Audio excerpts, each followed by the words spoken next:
திருச்சிற்றம்பலம். தென்னாருடைய சிவனையை போற்றி எந்நாட்டவருக்கும் இறைவா போற்றி. அனைவருக்கும் வணக்கம். நாம் இன்னைக்கு 2025ஆம் ஆண்டு மே மாதம் 14ஆம் தேதி மாறக்கூடிய குரு பெயர்ச்சியினுடைய பலன்களை பற்றி தான் பார்க்க போகிறோம். அதற்கு முன்னாடி நம்மளுடைய சேனலை சப்ஸ்கிரைப் பண்ணிக்கோங்க. மே மாதம் 14ஆம் தேதி குரு பகவான் ரிஷப ராசியிலிருந்து மிதுன ராசிக்கு பயிற்சி ஆகிறார்.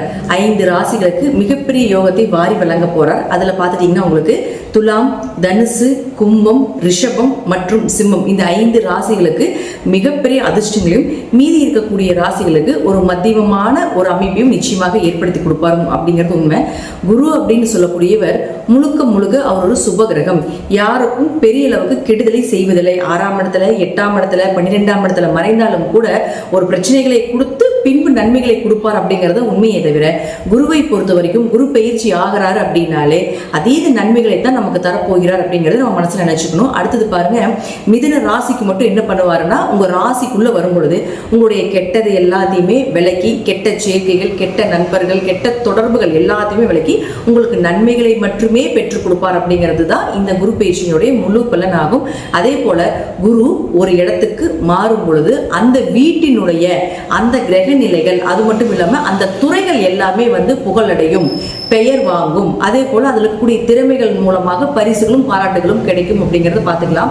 ஜாதகத்துல உங்க ஜாதகம் எப்படி வேணா இருந்துட்டு போகலாம், என்ன தசாபுத்திகள் வேணா நடக்கலாம், என்ன மாதிரி விஷயங்கள் இருந்தாலும் கூட குரு மிதுன ராசிக்கு வரும் பொழுது புதன் சார்ந்த விஷயங்கள் எல்லாமே பிரபலம் அடைவீங்க அப்படிங்கறத உண்மை. அது நான் என்னென்ன துறைகள்னு சொல்றேன், அந்த துறைகள்ல நீங்க இருக்கீங்களா அப்படிங்கறத பாருங்க. அதுல கல்வித்துறை, ஸ்கூல் சம்பந்தப்பட்ட விஷயங்கள், இன்ஸ்டிடியூட் சம்பந்தப்பட்டது, காலேஜ் சம்பந்தப்பட்ட கல்வித்துறைகள் அனைத்துமே பிரபலமாகும். தபால் துறை, தகவல் தொடர்பு துறைகள், சுற்றுலாத்துறை, போக்குவரத்து துறை, கம்ப்யூட்டர் சார்ந்த துறைகள், பினான்ஸ் சம்பந்தப்பட்டது, ஐடி துறை சம்பந்தப்பட்டது, புதிய கண்டுபிடிப்புகள் சம்பந்தப்பட்டது, ஜோதிடம், ஆன்மீகம் சம்பந்தப்பட்டது, கலைகள் சம்பந்தப்பட்டது, அதிலே கலைகளிலும் முக்கியமானது நகைச்சுவைகள் சம்பந்தப்பட்டது, திருநங்கைகள் சம்பந்தப்பட்டது. இது எல்லா துறையிலும் இருக்கக்கூடியவர்களும் பிரபலம் ஆவாங்க. அதே போல இந்த துறையில் இருக்கக்கூடியவர்களுடைய வீட்லையும் சுப நிகழ்ச்சிகள், திருமணம் சார்ந்த விஷயங்கள், நீங்க என்னெல்லாம் சக்சஸ் பண்ணணும், டிரான்ஸ்பர் ஆகணும், என்ன மாதிரி நீங்க உங்களுக்கு சாதகமான ஒரு நற்பலன்கள் வேண்டும் அப்படின்னு நினைக்கிறீங்களோ அது எல்லாமே நடக்கும். இது குறிப்பிட்டு துலாம், தனுசு, கும்பம், ரிஷபம், சிம்மம் அப்படி இருக்கக்கூடிய ராசிகளாக இருந்தால் இன்னும் நான் சொல்வதை விட மிகுந்த நற்பலன்கள் அப்படிங்கிறது நிச்சயமாக கிடைக்கும் அப்படிங்கிறதுல மாற்றுக்கிறதே கிடையாது. அடுத்தது இது சார்ந்த துறைகள் மட்டும் இல்லாம இந்த ராசியில் இருக்கக்கூடிய உங்க ஜாதகத்தை எடுத்து பார்த்தீங்கன்னாலே தெரியும். உங்க ராசியில நான் சொன்ன 5 கட்டத்திற்குள்ள எந்த கிரகங்கள் இருந்தாலும் அந்த கிரகங்களுக்கு உண்டான வளர்ச்சியும் நிச்சயமாக கிடைக்கும். அது நான் என்னென்ன அப்படிங்கிறத நான் சொல்ல போறேன். இப்போ முதல்ல குரு ஒரு இடத்தில் இருந்தால் என்ன பலன்களை கொடுப்பார், அவங்களுடைய பார்வைக்கு என்ன பலன் அப்படிங்கிறதை பார்க்கலாம். அடுத்தது அந்த கிரக நிலைகளுக்கு என்ன பலன் அப்படிங்கிறதை பார்க்கலாம். நாம எல்லாரும் கேட்டதற்கு இணங்க பரிகார வகுப்பு அப்படிங்கிறத நம்ம ஒன்று எடுத்துட்டு இருக்கிறோம். அது கீழே டிஸ்கிரிப்ஷன் பாக்ஸ்ல வாட்ஸ்அப் லிங்க் கொடுத்துருக்கிறோம். இது ரொம்ப எளிமையான விஷயங்கள், பொதுவான பரிகாரங்களாக வழிபாடுகளாக இல்லாம அனைத்துமே கோவில் வழிபாடுகள், நீங்களே செய்து கொள்ளக்கூடிய ஒரு எளிமையான பரிகார வகுப்பு இது. இதுல 60க்கும் மேற்பட்ட நீங்களே தெரிந்து கொண்டு எளிமையாக செய்யக்கூடிய ஒரு விஷயங்களாக இருக்கும். இது ஜோதிடர்களுக்கு உண்டான சூட்சமமான பரிகார வகுப்பு.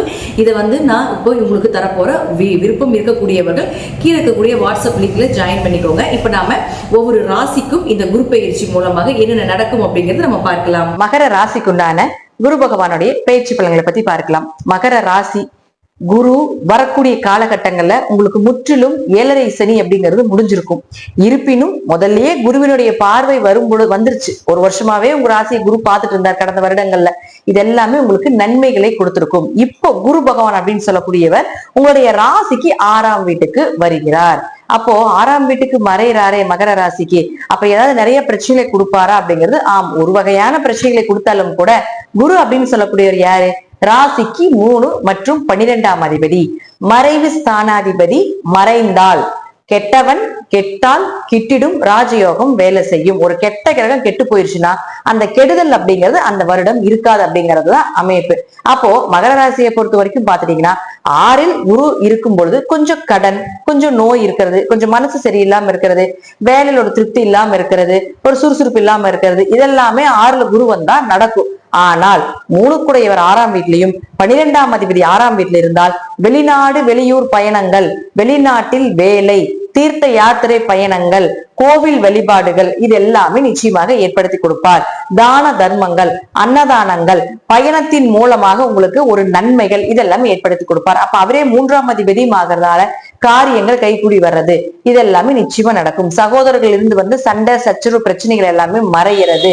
இது போல சில நல்ல விஷயங்களும் இந்த கெட்டவன் கெட்டால் கிட்டிடும் ராஜயோகம் மூலமாக மகர ராசிக்கு இந்த குரு அப்படின்னு சொல்லக்கூடியவர் ஏற்படுத்தி கொடுப்பார்.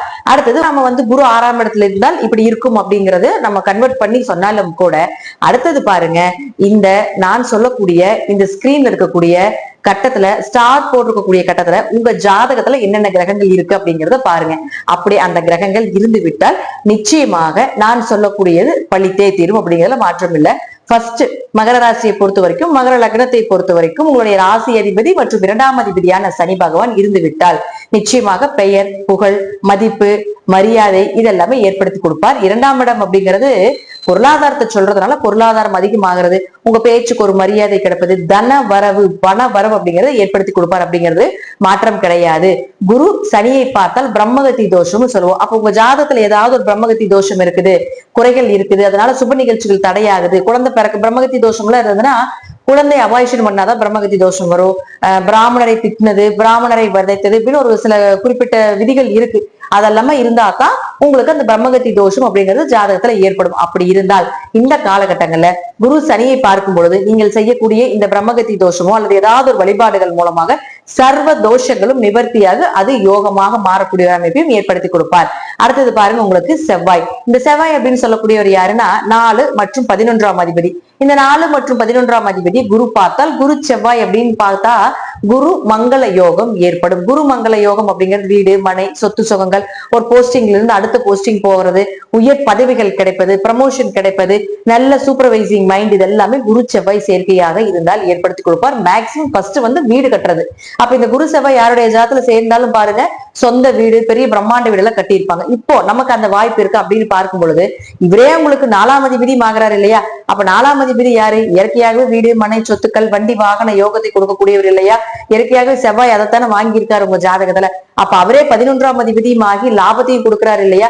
அப்போ இது எல்லாமே இந்த வருடம் நடந்தே தீரும் அப்படிங்கிறதுல மாற்றமே இல்லை. வீடு, மனைகள் வாங்குறது, ஒரு இடம் விட்டு ஒரு இடமாற்றம் பண்றது, தாய் மூலமாக உதவிகள் கிடைப்பது, தாய் சொத்துக்கள் கைவந்து சேர்வது, அல்லது அவர்கள் மூலமாக ஏதாவது உங்களுக்கு ஒரு சாதகமான பலன் கிடைப்பது, மூத்த சகோதரர்கள் மூலமாக உங்களுக்கு உதவிகள் கிடைப்பது, அதே போல 11ஆம் இடம் அப்படிங்கிறது அதீத லாபங்களை சொல்றதுனால அதீத லாபம் கிடைப்பதற்குண்டான வாய்ப்புகள் இதெல்லாமே குரு செவ்வாயை பார்க்கக்கூடிய காலகட்டங்கள் கிடைக்கும். அடுத்தது பாருங்க, உங்களுக்கு சுக்கிரன். இந்த குரு அப்படின்னு சொல்லக்கூடியவர் சுக்கிரனை பார்த்தால், சுக்கிரன் யாரு? உங்க ஜாதகத்துல 5 மற்றும் 10ஆம் அதிபதி. பொதுவா குரு சுக்கிரனை பார்த்தாலே கோடீஸ்வர யோகம். யாருடைய ஜாதகத்திலயாவது பாருங்க குரு சுக்கிரனை பார்த்துட்டு லட்சுமி கடாட்சமா இருப்பாங்க, தெய்வ சிந்தனைகள் அவங்களுக்கு அதிகமா இருக்கும், ஏதாவது ஒரு வழியில பண வரவு இருந்து கொண்டே இருக்கும், பண புழக்கங்கள் உள்ளவங்களுக்கு தான் இந்த குரு சுக்கிரன் சேர்க்கை, குரு சுக்கிரன் பார்வை எல்லாமே ஏற்படுத்தி கொடுக்கும்.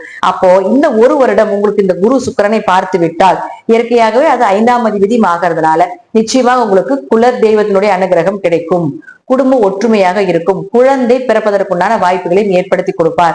அதே போல தங்கம் சேருவதற்குண்டான வாய்ப்புகள், வெள்ளி சேருவதற்குண்டான வாய்ப்புகள் இதெல்லாமே நிச்சயமாக ஏற்படுத்தி கொடுப்பார். 5ஆம் இடம் அப்படிங்கிறது குலதெய்வமே எங்களுக்கு தெரியலீங்க, குலதெய்வ வழிபாடு, குலதெய்வம் தெரிஞ்சாலும் கூட எங்களால போய் வழிபாடு பண்ண முடியல, வெளிநாட்டுல இருக்கிற, வெளியூர்ல இருக்கிற, ரொம்ப தூரமா இருக்கிற, அதை நாங்க விட்டுட்டோம், எங்க முன்னோர்கள் வழிபட்டாங்க, எங்களால செய்ய முடியல அப்படின்னு நிறைய ரீசன்ஸ், குலதெய்வம் சார்ந்த ஒரு நெகட்டிவான ரீசன் இருந்துகிட்டே இருந்தாலும் கூட இந்த குரு சுக்கிரனை பார்த்தால் நிச்சயமாக இது எல்லாமே உங்களுக்கு பிராப்தமாகும். குலதெய்வம் தெரியாம இருந்தாலும் கூட குலதெய்வம் உங்க கண்ணு முன்னாடி நிற்கும், அல்லது குலதெய்வத்தினுடைய அனுகிரகம் கண்டிப்பாக உண்டு. ஏதாவது ஒரு வழியில உங்களுக்கு குலதெய்வம் அனுகிரகம் அப்படிங்கிறது இந்த குரு சுக்கிரனை பார்க்கக்கூடிய காலகட்டங்கள்ல கிடைக்கும். அப்ப அவரே 10ஆம் அதிபதியும் ஆகிறார் இல்லையா? அப்ப 10னா தொழில்னு சொல்றோம், அப்ப 10னா கர்மம்னு சொல்றோம். அப்ப உங்க முற்பிறவினுடைய கர்ம மூட்டை என்ன அப்படிங்கிறது இந்த 10ஆம் இடத்தை வச்சுதான் நம்ம நிர்ணயம் பண்ணணும். அப்போ இந்த குரு சுக்கிரனை பார்க்கும் பொழுது நிச்சயமாக என்ன நீங்க கர்மாவை வாங்கிட்டு வந்தாலும் சரி, ஜாதகம் பார்க்கும் பொழுது சார் உங்களுக்கு இந்த கர்மா இருக்கு சார், மேடம் உங்களுக்கு இந்த மாதிரி ஒரு விஷயங்கள் நடக்குது, இந்த தோஷங்கள் இருக்குது அப்படின்லாம் ஜோதிடர் சொல்லியிருப்பாங்க இல்லைங்களா? இந்த காலகட்டங்கள்ல நீங்க செய்யக்கூடிய இந்த தோஷத்திற்குண்டான விஷயங்கள் எல்லாமே குரு சுக்கிரனை பார்த்தால் நிச்சயமாக நிவர்த்தி ஆகும். அப்ப நீங்க செய்யக்கூடிய வழிபாடுகள், நீங்க செய்யக்கூடிய பரிகாரங்கள் எல்லாமே பல மடங்கான வெற்றிகளை நிச்சயமாக ஏற்படுத்தி கொடுப்பார். 10ஆம் இடம் அப்படிங்கிறது தொழிலையும் சொல்றதுனால தொழில் வளர்ச்சி, தொழில நல்ல லாபங்கள் கிடைப்பது, ஒரு பிரான்சஸ் அதிகமா ஏற்படுத்திக் கொள்வது, தொழில் ரீதியாக பல நபர்கள் உங்களுக்கு இன்ட்ரோடக்ஷன் ஆகிறது, இதெல்லாமே நிச்சயமாக ஏற்படுத்தி கொடுப்பார். அடுத்தது உங்களுக்கு புதன். இந்த புதன் அப்படின்னு சொல்லக்கூடியவர் பாருங்க, உங்களுடைய ராசிக்கு 6 மற்றும் 9ஆம் அதிபதி. அப்போ இந்த ஸ்டார் போட்டிருக்கக்கூடிய காலகட்டத்துல எங்க புதன் இருந்தாலும் சரி நிச்சயமாக கடன் அடைக்கிறதுக்கு உண்டான வாய்ப்பு, நோய் தீர்றது, நல்ல மருத்துவர், நல்ல மருந்துகள் கிடைப்பது, அரசு கவர்மெண்ட் எக்ஸாம் எழுதுறதுக்கு உண்டான வாய்ப்புகள், வேலையே இத்தனை நாள் இல்லைனாலும் கூட வேலை கிடைப்பதற்கு உண்டான வாய்ப்புகள் அப்படிங்கறதெல்லாம் ஏற்படுத்தி கொடுப்பார். 9ஆம் இடம் அப்படிங்கிறது பூர்வீக சொத்து, அப்பா மூலமாக உதவிகள் கிடைப்பது, பூர்வீக சொத்து கை வந்து சேர்வது, பங்காளி பிரச்சனை, பூர்வீக சொத்து பிரிக்கவே முடியாம இருந்தீங்கனாலும் கூட இந்த காலகட்டங்களை செய்யும்பொழுது நிச்சயமாக அதை ஏற்படுத்தி கொடுப்பார். 9ஆம் இடங்கிறது உயர்கல்வியும் சொல்றோம். அப்ப உயர்கல்வி படிப்பதற்குண்டான வாய்ப்புகள், கோவில் கட்டுமான பணிக்கு உதவுவது, இது எல்லாமே நடக்கும். 9ஆம் இடம் அப்படிங்கிறது கோவில் கட்டுமான பணின்னு சொல்றோம். அப்ப கோவில் கட்டுறதுக்கு உதவி செய்வது, இது போல விஷயங்களும், அதே போல வெளிநாடு வெளியூர் போய் படிப்பதற்குண்டான வாய்ப்புகள் இதெல்லாமே நிச்சயமாக ஏற்படுத்தி கொடுப்பார். அடுத்தது பாருங்க உங்களுக்கு சூரியன். இந்த மகர ராசிக்கு சூரியன் யாரு? 8ஆம் அதிபதி ஆகிறார். இந்த 8ஆம் அதிபதியை குரு பார்த்தால், இயற்கையா குரு சூரியனை பார்த்தால் சிவராஜ யோகம்னு சொல்லுவோம். சிவராஜ யோகம்னா என்ன? ஒரு உயர் பதிவுகள், கவர்மெண்ட் ரீதியாக வரக்கூடிய உயர் பதவிகள் கொடுக்கக்கூடிய ஒரு அமைப்பு, பெரிய போஸ்டிங் கிடைக்கிறது, சிவன் கோவில் கட்டுவதற்குண்டான வாய்ப்புகள், அதே போல சிவராஜ யோகம் அப்படிங்கிறது பாத்தீங்கன்னா கடைசிக்கு சிவன் கோவில் அன்னதானம் பண்றதுக்கு உண்டான ஒரு விஷயத்தை கூட நிச்சயமாக ஏற்படுத்தி கொடுத்துருவார் அப்படிங்கிறது பொது பலன். அடுத்தது இவர் யார்? உங்களுக்கு 8ஆம் அதிபதியே ஆகிறார் இல்லையா? அப்ப திடீர் வருமானங்கள், திடீர் பணவரவு, இதெல்லாமே நிச்சயமாக ஏற்படுத்தி கொடுப்பார். இதுலயே பாருங்க உங்களுக்கு குரு உங்களுக்கு 12ஆம் அதிபதி ஆகிறதுனால தீர்த்த யாத்திரை போயிட்டு வர்றது, இது எல்லாமே நிச்சயமாக இந்த வருடம் அப்படிங்கிறது நடந்தே தீரும் அப்படிங்கிறதுல மாற்றமே கிடையாது. இது எல்லாமே உங்க ஜாதகத்துல தசாபுத்தி மட்டும் நல்லா இருந்தால் நான் சொல்வதை விட 200 மடங்கு பலன்கள், இதை விட நல்ல பலன்கள் கிடைப்பதற்குண்டான வாய்ப்பையும் நிச்சயமாக ஏற்படுத்தி கொடுத்து விடுவார் இந்த குரு பகவான். நன்றி. மீண்டும் ஒரு நல்ல பதிவுல சந்திக்கலாம். திருச்சிற்றம்பலம், தில்லையம்பலம், ஸ்ரீ நரசிம்ம திருவிகளே சரணம்.